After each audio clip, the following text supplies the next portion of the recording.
الحمد لله نحمده ونستعينه ونستغفره ونؤمن به ونتوكل عليه ونعوذ بالله من شرور أنفسنا ومن سيئات أعمالنا من يهده الله فلا مضل له ومن يضلل فلا هادي له وأشهد أن لا إله إلا الله وحده لا شريك له وأشهد أن محمدا عبده ورسوله أرسله بالحق بشيرا ونذيرا وداعيا إلى الله بإذنه وسراجا منيرا أما بعد فإن خير الحديث كتاب الله وخير الهدي هدي محمد صلى الله عليه وسلم وشر الأمور محدثاتها وكل محدثة بدعة وكل بدعة ضلالة وكل ضلالة في النار فأعوذ بالله السميع العليم من الشيطان الرجيم المال والبنون زينة الحياة الدنيا والباقيات الصالحات خير عند ربك ثوابا وخير أملا وعن أبي هريرة رضي الله عنه قال قال رسول الله صلى الله عليه وسلم إذا مات الإنسان انقطع عمله إلا من ثلاثة صدقة جارية علم ينتفع به أو ولد صالح يدعو له رواه مسلم۔ تمام تعریفیں اس اللہ کے لیے جو ہمیشہ سے باقی ہے اور ہمیشہ باقی رہنے والا ہے۔ درود و سلام ہو اللہ کے نبی صلی اللہ علیہ وسلم پر، آپ کے صحابہ کرام، تابعین اور تبع تابعین سے اللہ راضی ہو۔ اللہ تعالیٰ ان سب کے خدمات قبول فرمائے اور انہیں جنت نصیب فرمائے، ہمیں بھی نیک اعمال کی توفیق نصیب فرمائے۔ محترم حضرات، ابھی آپ کے سامنے سورہ کہف کی ایک آیت اور حدیث میں مسلم شریف کی ایک روایت آپ کے سامنے رکھا۔ آیت کریمہ میں اللہ کا پیغام یہ ہے، المال والبنون زینۃ الحیات الدنیا، یہ مال، یہ دولت، یہ بچے دنیاوی زندگی کے زیب و زینت ہیں۔ والباقیات الصالحات خیر عند ربک ثوابا، باقی رہنے والی نیکیاں تمہارے رب کے پاس بہتر ہیں ثواب کے اعتبار سے، وخیر عملا، اور بہتر ہیں امید اور آرزو کے حساب سے۔ ابن حضرت ابو ہریرہ رضی اللہ عنہ سے روایت میں ہے، اللہ کے نبی علیہ السلام نے ارشاد فرمایا، جب انسان اس دنیا سے رخصت ہو جاتا ہے، اس کی موت واقع ہوتی ہے، تو عمل کا دروازہ تو بند ہو جاتا ہے، لیکن 3 دروازے ایسے ہی انسان کو فائدہ پہنچتا ہے۔ پہلی چیز وہ ہے جو صدقہ جاریہ ہے، جو انسان اپنی زندگی میں کرتا ہے، اللہ کے راہ میں خرچ کرتا ہے۔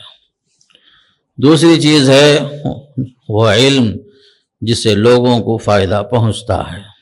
تیسرا ہے نیک اولاد، صالح اولاد، جو اپنے والدین کے حق میں ہمیشہ دعا کرتے ہیں۔ باقی سب کچھ انسان کے لیے یہ دنیا ایک امتحان کی جگہ ہے، یہ دنیا آزمائش کی جگہ ہے۔ خود اللہ نے صاف فرما دیا، انا جعلنا ما علی الارض زینۃ لہا لنبلوہم ایہم احسن عملا، ہم نے اس دنیا میں، اس سرزمین پر جو کچھ بنایا ہے ایک زیب و زینت، یہ سب انسان کو آزمانے کے لیے، تاکہ ہم دیکھیں، آزمائیں عمل کے اعتبار سے کون اچھا ہے۔ اسی سورہ کہف میں اور ایک جگہ فرمایا، ترید زینت الحیات الدنیا، اے محمد صلی اللہ علیہ وسلم، کیا آپ دنیاوی زندگی میں اس کی زیب و زینت اور اس کی آرائش، آسائش کو چاہتے ہیں آپ؟ یہ تو آپ کی شان نہیں ہے۔ تو تمام مومنوں کے لیے ایک اہم خبر اس میں یہی ہے کہ یہ دنیا فانی ہے، دنیا کی ہر چیز ختم ہونے والی، ہر چیز کے لیے زوال ہے، ہر چیز جو بھی اللہ نے دنیا میں بنایا ہے، پیدا کیا ہے، سب کو ختم ہونا ہے، سوائے اللہ کی ذات کے سب ختم ہونے والے۔ کل من علیہا فان ویبقی وجہ ربک ذو الجلال والاکرام، یہ دنیا عارضی ہے، یہاں ہمیشہ کسی کو رہنا نہیں ہے، یہ دنیا مستقل باقی رہنے والی نہیں ہے، ایک دن وہ بھی آئے گا، یہ سورج، یہ چاند، یہ ستارے، سب اپنے اپنی حیثیتوں کو کھو دیں گے، اپنے روشنیاں ختم ہو جائیں گی ان کی۔ انسان کی زندگی میں اللہ تعالیٰ جو ہے آخرت سنوارنے کے لیے دنیا اللہ بنایا ہے، موقع دیا ہے۔ یہاں ہمیشہ رہنا کسی انسان کے لیے اس کے بس کی بات نہیں ہے۔ جو بھی آیا ہے وقتی طور پر آیا ہے، مستقل کسی کو رہنا نہیں ہے۔ وما جعلنا لبشر من قبلک الخلد، کسی بشر کے لیے دوام اور بقا ہم نے کبھی نہیں دیا۔ وما جعلنا لبشر من قبلک الخلد، اے محمد صلی اللہ علیہ وسلم آپ سے پہلے بھی جتنے بھی لوگ آئے سب ختم ہو گئے، اپنے اپنی عمریں ختم کیے، سب ختم ہو گئے۔ افإن مت فهم الخالدون، اے محمد صلی اللہ علیہ وسلم اگر آپ مر جائیں تو کیا اس کے بعد یہ لوگ ہمیشہ باقی رہیں گے؟ یہ مکے والے، آپ کے مخالفین، آپ کے معارضین، آپ کے دشمن؟ نہیں، انک میت وانہم میتون، آپ کو بھی مرنا ہے، ان سب کو بھی مرنا ہے۔ دنیا جو ہے آزمائش کی جگہ ہے، اسی لیے اللہ نے خاص طور پر فرمایا کہ مال، یہ دولت آزمائش ہے بس۔ انما اموالکم واولادکم فتنہ، بے شک تمہارا مال، یہ تمہاری اولاد آزمائش ہے، فرمایا امتحان ہے تمہارے واسطے۔ یہ مال اور اولاد کہیں تمہیں اللہ کے راستے میں رکاوٹ نہ بن جائیں، یا آخرت سنوارنے میں کہیں رکاوٹ نہ بن جائیں۔ ہوتا یہی ہے کہ انسان جو ہے دولت کے پیچھے بھاگتے بھاگتے آخرت بھول جاتا ہے، خود اپنی موت بھول جاتا، اپنی آخرت بھول جاتا ہے۔ دولت اتنی عزیز ہوتی ہے، انسان خاص کر جو مادی نقطہ نظر سے جیتا ہے، دنیا ہی سب کچھ سمجھ کے جیتا ہے، اپنے حقیقت بھول جاتا ہے۔ میں کیا ہوں اور کس مقصد کے لیے اللہ نے مجھے بنایا، پیدا کیا، مجھے کب تک یہاں رہنا ہے اور مجھے مرنا ہے۔ جب یہ چیز انسان بھول جاتا ہے تو پیسوں کا بندہ بن جاتا ہے۔ تعیس عبد الدینار والدرہم، فرمایا صلی اللہ علیہ وسلم نے، درہم و دینار کا بندہ تباہ ہو گیا، برباد ہو گیا۔ سمجھ رہا ہے کہ سب کچھ دنیا ہی سب کچھ ہے، یہ محلات، یہ میرے گاڑیاں، آرام کی جگہیں، یہ سب ہمیشہ مجھے ساتھ دیں گی سمجھتا ہے۔ سامان 100 برس کا، پل بھر کی خبر نہیں۔ انسان کا حال دیکھو، سامان بنایا ہے 100 برس کے لیے، لیکن اسے خبر نہیں ہے کہ اسے برتنے والا بھی ہے یا نہیں ہے، حالانکہ موت اس کے پیچھے منتظر ہے۔ لکل اجل کتاب، ہر ایک کا وقت مقرر ہے، طے شدہ ہے، یہاں کوئی چیز باقی رہنے والی نہیں۔ اگر باقی رہے گی کوئی چیز تو صرف اللہ کی ذات، اللہ کے علاوہ سب فنا ہونے والے، یہاں تک کہ موت کو بھی موت آ جائے گی۔ قیامت کے دن اللہ تعالیٰ موت کو بھی جو ذبح کر دے گا، اور فرمایا جائے گا اہل جنت سے، اے اہل جنت خوش ہو جاؤ، اس کے بعد کبھی موت نہیں آئے گی۔ اور اہل جہنم سے کہا جائے گا اے جہنمیوں آپ کو یہیں رہنا ہے، اس کے بعد موت کا سوال ہی پیدا نہیں ہوتا۔ یہی حالت ہے دنیا کی ہر چیز کی۔ اللہ نے جو بھی بنایا عارضی بنایا، اور ہم دنیا میں آئے تو کیا لے کر آئے؟ کچھ بھی لے کر نہیں آئے۔ دنیا میں آئے تو ننگے آئے تھے، ہمارے جسم میں کپڑا بھی نہیں تھا، اور 60 سال 70 سال 80 سال جینے کے بعد لکھ پتی، کروڑ پتی، ارب پتی بننے کے باوجود جاتے ہوئے انسان کیا لے کے گیا؟ صرف کفن کا کپڑا، اور وہ بھی عارضی، مٹی کھا جاتی۔ پوری زندگی کا خلاصہ کیا ہے؟ ہم نے کیا کمایا سوائے 5 میٹر کپڑے کے، 7 میٹر کپڑے کے؟ اس کپڑے کا بھی ٹریڈ مارک نہیں ہوتا، وہ کپڑا بھی جو ہے ہمارا ٹریڈ مارک کوئی تلاش نہیں کرتا۔ وہ کپڑا بھی ایسا، اس میں کوئی جیب بھی نہیں ہوتا، خالی ہاتھ آئے خالی ہاتھ گئے۔ آئے تو دنیا ہنس رہی تھی، ہم روتے ہوئے آئے۔ جب ہم جاتے ہیں نیک اعمال کے ساتھ، ہم خوش خوش اللہ کے پاس جاتے ہیں، دنیا والوں کو رلا کر چلے جاتے ہیں۔ ہماری زندگی کا خلاصہ یہی ہے۔ اور انسان جب اللہ کو بھول جاتا، اپنی موت کو بھولتا، آخرت کو بھول جاتا ہے، ہر آدمی کی تلاش میں دیکھو آپ، دنیا کمانے میں ایسا مصروف ہے، ایسا مصروف ہے، ذرا اور سیٹ ہونا باقی ہے، اور سیٹ ہونا باقی ہے۔ کمائی ہے ذرا، لیکن ذرا بیپار برابر نہیں ہے، نوکری ذرا اور اچھی تلاش ہے، اب میں کینیڈا میں ہوں، میں امریکہ جانا چاہتا ہوں، وہاں سے وہاں بدلنا چاہتا ہوں. کیا ہے؟ حل من مزید، حل من مزید، حل من مزید، مزید کی تلاش، مزید کی تلاش. یہ مزید کی تلاش کب ختم ہوتی ہے معلوم ہے؟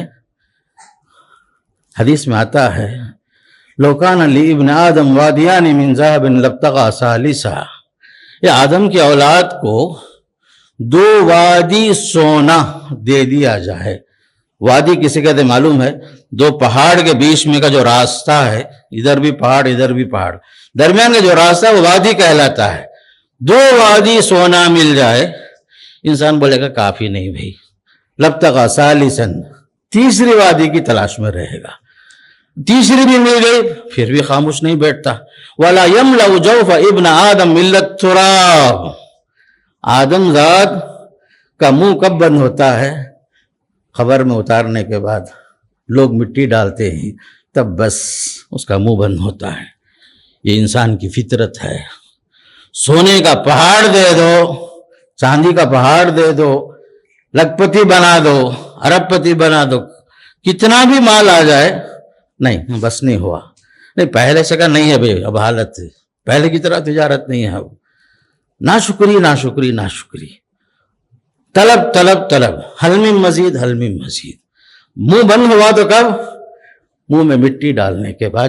اسے بھی سنت قرار دیا گیا. اور آپ جو ہے آپ دیکھتے جاؤ، کیا بھائی لائف میں سیٹ ہو گئے؟ کیا نہیں، اب ذرا باقی ہے. سیٹ کب ہوتا ہے معلوم ہے؟ خبر میں اتارنے کے بعد، اس کا چہرہ قبلے کی طرف کرنے کے بعد اوپر سے آدمی ڈائریکشن دیتا ہے، ہاں اب سیٹ ہوگا بھائی. یہ ہے سیٹنگ ہماری. پوری زندگی ہماری جو ہے پیسہ، دولت، آسائش، فلاں کے پاس اتنا ہے، میرے پاس اس سے کچھ کم ہے، میں اسے آگے بڑھنا ہے. لیکن کبھی یہ نہیں سوچا مجھے مرنے کے بعد خبر میں کیا چیز کام آنے والی، باقی رہنے والی نیکی کیا ہے. آپ جو کمائے وہ کھا لیے بھائی، جو آپ نے بچوں کو دے دیا وہ ان کا ہو گیا بھائی. آپ بچیوں کو شادی کر دیے، زیورات خوب دے دے کر سب بچیوں کی ہو گئی، لیکن آپ کے لیے کیا باقی ہے؟ ہمارے لیے عبرت ہے. دیکھو فرعون کی بیوی آسیہ، وہ اللہ سے دعا مانگ رہی ہے، رب ابن لی عندک بیتا فی الجنہ. مجھے کچھ نہیں چاہیے پروردگار، مجھے تیرے پاس ایک گھر چاہیے، ایک محل چاہیے، تیرے پاس ایک گھر چاہیے، کچھ نہیں چاہیے. یہ ہے اصل دعا. اے اللہ مجھے تیرے پاس، تیرے قریب میں مجھے کر لے، تیرے پاس مجھے ایک محل چاہیے. مفسرین نکتہ لکھتے ہیں، سب سے اہم نکتہ یہی ہے، کسی جگہ میں رہائش اختیار کرنے سے پہلے، کہیں جانے سے پہلے پڑوسی دیکھو تمہارا پڑوسی کیسا ہے. الجار قبل الدار، پہلے پڑوسی بعد میں گھر. آسیہ نے کہا پروردگار تیرے پاس گھر چاہیے، گھر نہیں، تیرے پاس گھر چاہیے، پہلے تیرے پاس. اللہ سے قرب چاہو، اللہ کی نزدیکی، اللہ کی معیت. اس لیے کہ قرآن میں اللہ نے صاف فرمایا ایمان والوں کے پاس سب سے زیادہ محبوب چیز کیا معلوم ہے؟ والذین آمنوا اشد حبا للہ. ایمان والے اللہ سے بہت زیادہ محبت کرتے ہیں، بہت زیادہ محبت کرتے ہیں. اسی کا نتیجہ ہے، حدیث میں آتا ہے من احب لقاء اللہ احب اللہ لقاءہ. جو اللہ سے ملنے کی خواہش کرتا ہے اللہ اسے ملنے کی خواہش کرتا ہے. ومن کرہ لقاء اللہ کرہ اللہ لقاءہ. جو اللہ سے ملنا نہیں چاہتا اللہ بھی اس سے ملنا نہیں چاہتا. یہ دنیا عارضی ہے میرے دوستو، یہ فانی ہے. یہ اولاد، یہ محبت، یہ دنیا، یہ تعلقات، یہ رشتہ داریاں، یہ دوستیاں، یہ ہمارے کار، یہ بنگلے، سب وقتی طور پر ہمارے ہیں. روح نکل گئی، اس کے وارث دوسرے تیار ہو گئے. خبر میں اتارنے تک دیکھ لو، حدیث میں آتا ہے 3 چیزیں ساتھ میں چلتی ہیں قبرستان تک، 2 چیز واپس آ جاتی، 1 چیز ساتھ میں رہ جاتی. فرمایا صلی اللہ علیہ وسلم نے اولاد دعا وغیرہ کر کے واپس آ گئی، دوست احباب سب واپس آ گئے. دوسری چیز انسان کا مال واپس آ گیا، اس کے وارث دوسرے تیار ہو گئے. تیسری چیز جو باقی رہ گئی اس کا عمل یہی باقی رہے گا. احباب ہزار چاہنے کے باوجود، بچے آپ کی روح جانے کے بعد تڑپ تڑپ کر روئے، لیکن قبرستان میں کوئی زیادہ دیر نہیں رکا. تھوڑی دیر، بھائی بھائی، میرا بیٹا، لختے جگر، نور نظر، کیا کیا نہیں بولے آپ. لیکن قبرستان میں کوئی آدمی زیادہ دیر نہیں رکتا. نہیں بے ذرہ کام ہے، نکلنا ہے. ہر آدمی جانے کے چکر میں، واپس آنے کے چکر میں، نہیں بھی ذرا بھوک لگ رہی ہے. یہی محبت انسان کی. اب ادھر نکلے، ادھر مال بھی جو ہے کسی اور کا جو ہے ہو گیا. ہزار مال آپ کا، سب کچھ دوسروں کا ہو گیا، وارثوں کا ہو گیا. تیسری چیز جو باقی رہی، آپ کا عمل. ہم جو ہے آخرت سنوارنے کی کبھی فکر نہیں کرتے ہیں، دنیا سنوارنے کی فکر کرتے ہیں. یہ ہم سے سب سے بڑی غلطی. قرآن کہتا ہے وَمَا الْحَيَاةُ الدُّنْيَا إِلَّا مَتَاعُ الْغُرُورِ. یہ دنیاوی زندگی کیا ہے معلوم ہے؟ یہ دھوکے کا سامان ہے، دھوکے کا سامان ہے. آپ سمجھتے ہیں کہ میرا میرا میرا، نہیں، ٹیمپروری. اس کا حقیقی مالک کون ہے؟ اللہ ہی ہے. اللہ ہی ہر چیز کا حقیقی مالک ہے. آپ عارضی مالک ہیں، ٹیمپروری ہے.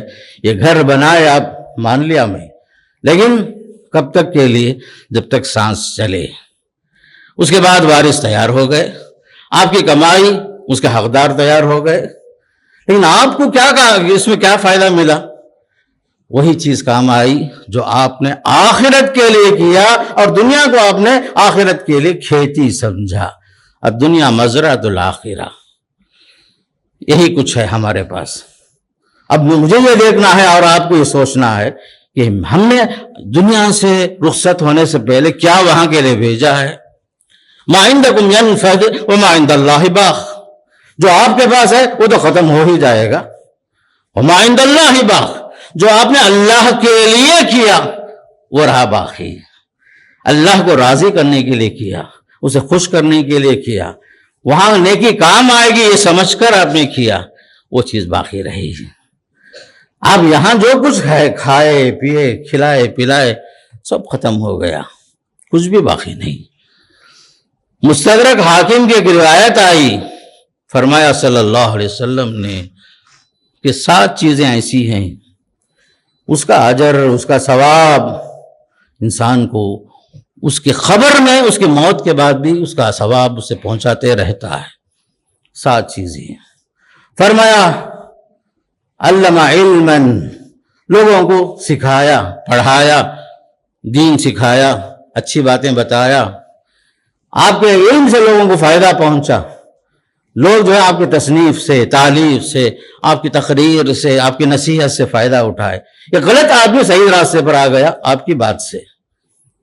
یہ علم جس کے ذریعے سے لوگوں کو فائدہ پہنچا.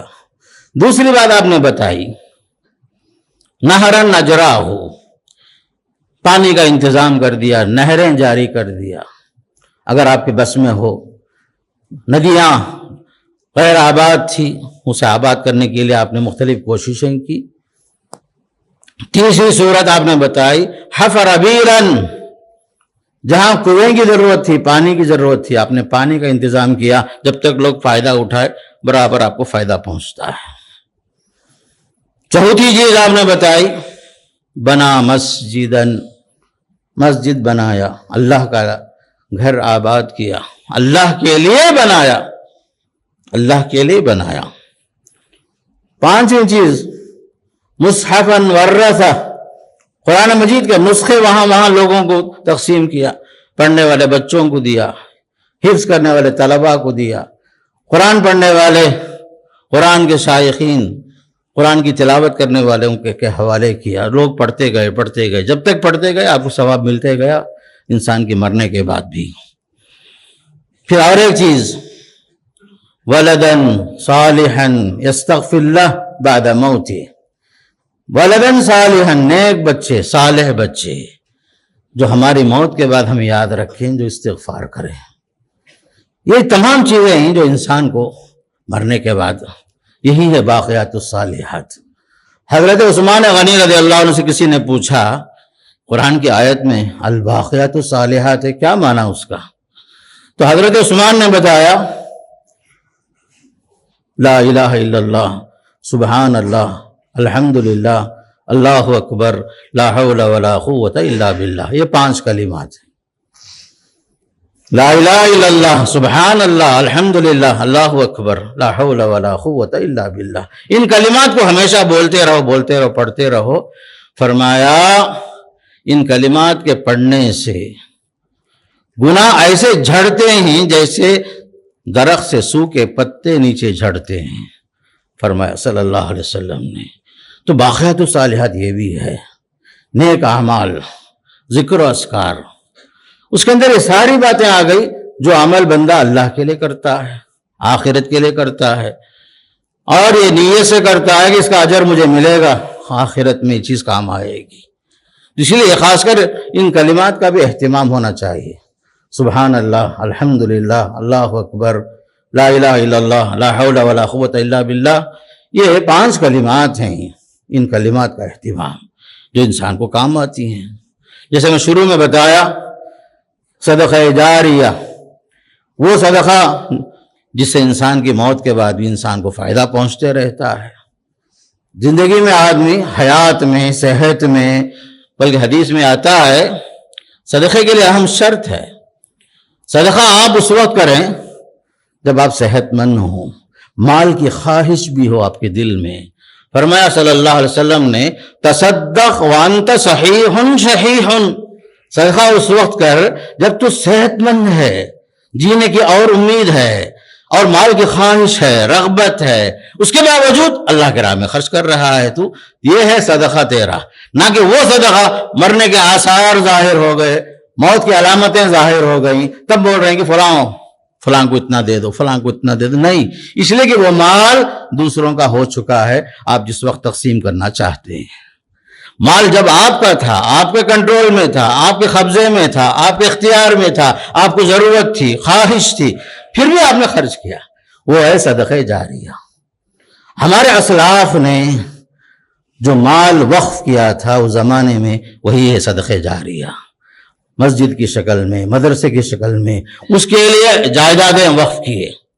آپ کو معلوم ہے ہندوستان کے املاک کے اندر تیسرے نمبر پر مسلمانوں کے اوقاف، صدقہ جاریہ، صرف اللہ کے لیے کرتے ہیں صدقہ جاریہ، اس کا مالک اللہ ہی ہوتا ہے۔ حدیث میں آتا ہے لا تباع ولا توہب ولا تورث، وقف کرنے کے بعد نہ وہ چیز بیچی جائے گی، نہ ہبا کی جائے گی، نہ اس کا کوئی وارث ہوگا، زیادہ سے زیادہ سرپرست ہوں گے، بس نگران ہوں گے، اس کے ڈیولپمنٹ کے لیے کوششیں ہو سکتی ہیں، لیکن اسے کسی کو بیچنے کا حق نہیں ہے میرے دوستوں۔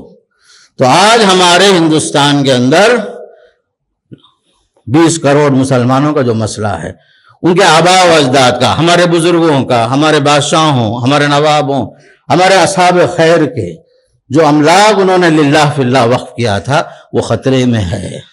اس لیے آپ سے کہا گیا پورے ہندوستان کے مسلمانوں سے کہ آپ کا ذمہ ہے اسے بچانا، کوشش کرنا، حرکت میں آنا، کسی غیر کے ہاتھ میں نہ جائے، اور جس مقصد کے لیے وقف کیا گیا تھا اس کی حفاظت ہو اور اس میں خرچ بھی ہو۔ قبرستان ہیں، مساجد ہیں، مدارس ہیں، جائیدادیں ہیں، باقاعدہ جو ہے اس کی حفاظت ہونی چاہیے۔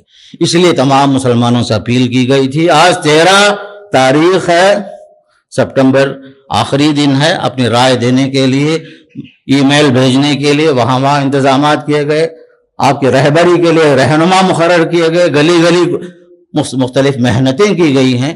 اس لیے مسلمان ہوش میں آئیں اور اپنے رائے کو آج ہر حال میں جو ہے جن لوگوں نے اپنے رائے میل نہیں کیا ہے، اس کے لیے جہاں ہمارے خود مسجد میں بھی انتظام ہے، آپ سے درخواست ہے کہ خاص کر اوقاف کی حفاظت کے لیے، خاص کر ہندوستان کے جو موجودہ جو حالات ہیں آپ کو معلوم ہے، بتانے کی تفصیل میں ضرورت نہیں ہے، اس لیے اپنے اوقاف کی حفاظت کرنا بھی ہمارا ایمانی فریضہ، دینی فریضہ، ملی فریضہ ہے، تاکہ ہم اپنے آپ چیزوں کی حفاظت کر سکیں اور اپنی جائیدادوں کی حفاظت کر سکیں۔ الغرض حدیث کے مطابق صدقہ جاریہ ہے جو ان اموات کے لیے جنہوں نے اپنی زندگی میں صدقہ کیا، خیرات کیا، وقف کیا للہ فی اللہ، اس کا ثواب انہیں مرتے دم تک، مرنے کے بعد بھی ملتے رہتا ہے، اس کی حفاظت کرنا بھی ہمارا فریضہ ہے۔